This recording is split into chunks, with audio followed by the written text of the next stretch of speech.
So, topic number one that I want to delve into is first off, what the heck is happiness? We're going to talk about what is not happiness. And later on, I'll answer the question, is there a key or a secret to happiness? So, what is happiness? That's the first part here. I think for me, it's what Chat GPT laid out there. I thought that was a pretty good explanation. I'm on board with that, as read off by Kayla. I think overall life satisfaction is part of happiness. Having a well-regulated and balanced range of emotions, that could be happiness. Achievement, for me, that's a big part of it. For myself and for the people I work with, that having some level of achievement and success in life is connected to happiness as well. But you can also have happiness through solitude, so just being alone. You could have happiness with connection as well, having connection with others.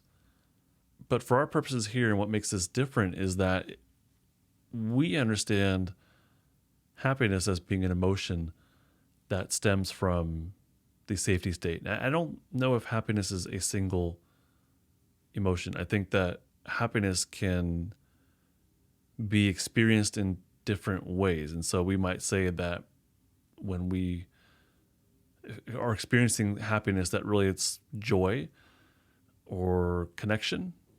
It might be pride. It might be achievement, like I mentioned earlier. It may be feeling like success. Maybe awe is an experience of happiness for us. Maybe delight or surprise.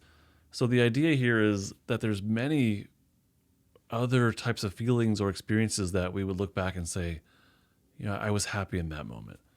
I was experiencing happiness. But more particularly, there might be a more specific type of happiness that we were going through.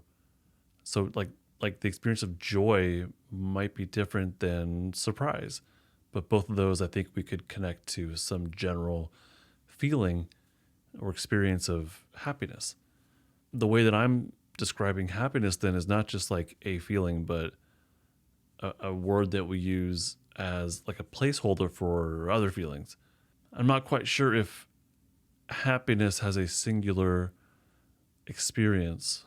Now, obviously, we're going to experience these emotions differently betwixt each other, but I don't know if happiness is in and of itself a singular emotion, but maybe it's more of a placeholder word that we use for other more specific feelings or emotions that have just positive associations with them. Happiness, I think, has a certain kind of a look as well. I think smiling is part of happiness, though not necessarily. I think if you're existing in stillness or if you're existing in awe, that you could look back and say, I was happy in that moment where I was experiencing awe. But you may not necessarily have been smiling, but you could. So I think, but generally, happiness is going to have smiling associated with it. I think laughter might be in there. Eye crinkles might be in there. All those safety state things, right? I think connection with others is typically going to be a part of happiness, or connection with yourself and being in the present moment and just kind of connecting with what you have going on inside of you. I think that being in the present moment is a pretty big part of happiness, though. Happiness we know as being the result of being in the safety state. All these different emotions, the feelings, the experiences that I laid out, and a whole bunch more I just can't think of right now.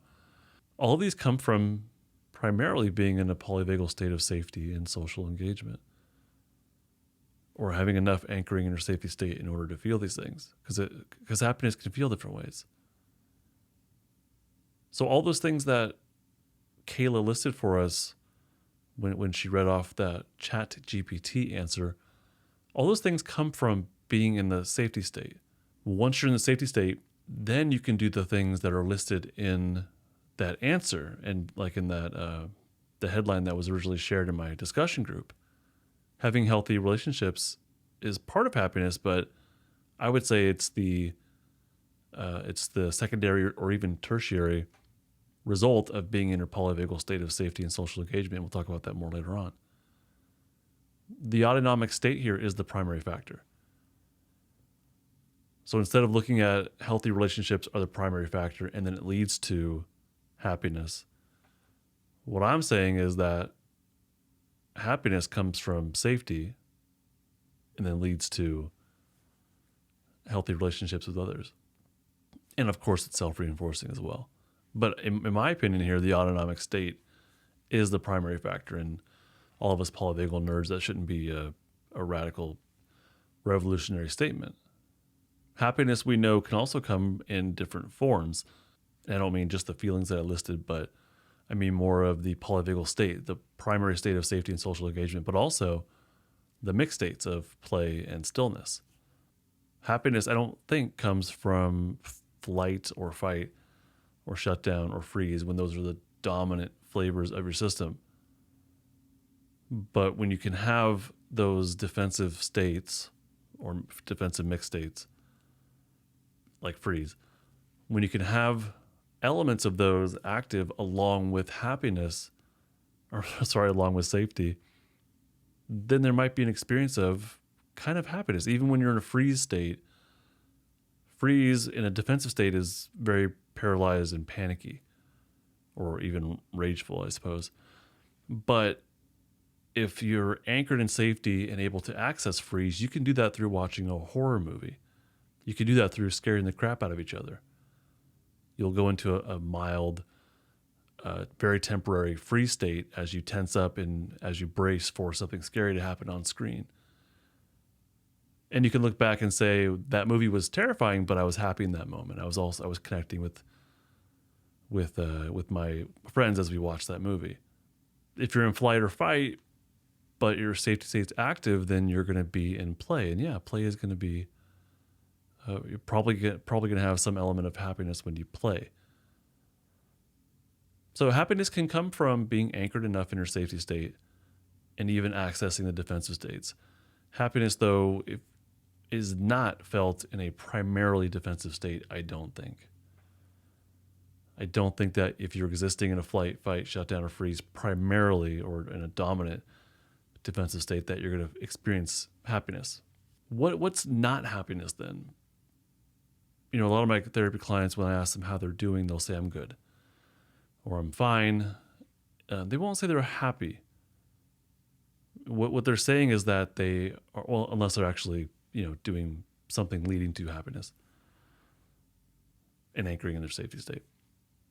What they're saying when they're good or when they're fine is that they're just not feeling the emotional dysregulation.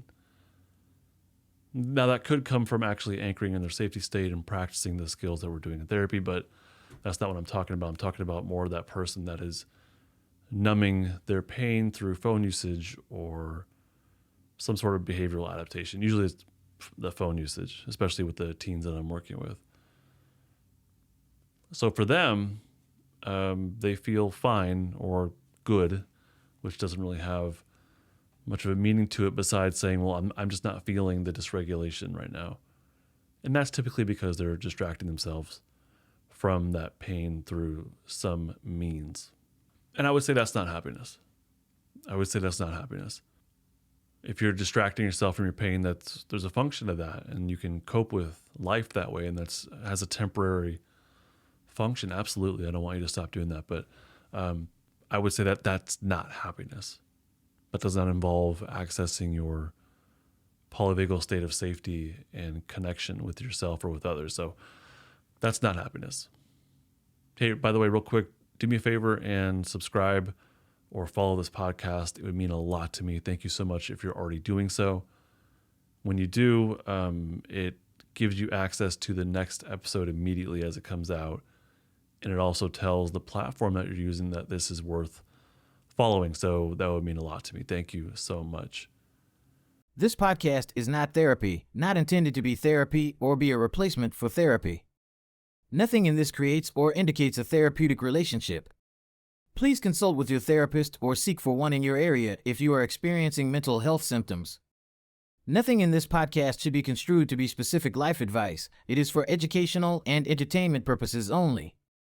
More resources are available in the description of this episode and in the footer of justinlmft.com.